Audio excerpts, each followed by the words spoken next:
Вам не кажется, что сейчас вот қазақша айтканда көз бояу? Жоқ. Разные контейнеры это просто көз бояу. Жоқ, бұл жерде көз бояушылық емес. Оның бәріміз бағана сіз айтқанда түсінеміз. Біз соны шешуге қазір талаптанып жатырмыз. Оған уақыт керек. Мен сіз бір қызық әңгіме айтып берейін.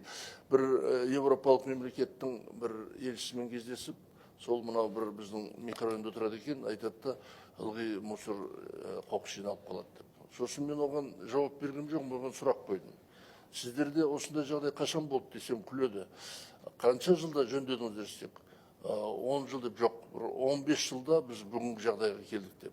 Біз де келерміз. Бүгінгі осы екінші жыл жүйелі түрде осы мәселені шешуді осы қолға алып жылжып келе жатырмыз. Өткен жыл қарағанда биыл біз осы көптеген іс-шараларды, мынау проекттерді іске асыруға мүлдем басқа бет бұрыс.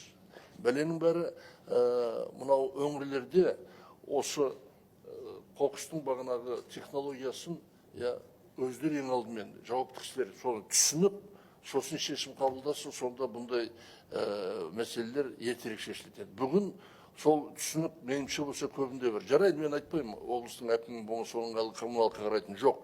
Қаланың әкімі, қаланың әкімінің орынбасары, анау басқарма бөлімшенің басшылары, солар да мысалға мен сияқты сол қарап отырса да, жауапкершілігі болса да, мен әлгі түсінбей жүргендегідей түсінбейді. Әзір мен білем, бәрі әзір осы тақырыпты біледі, жадық, бәрі осы тақырыппен айналысады, бәрі осы мәселені шешкісі келеді. Кішкене шыдамдылық керек.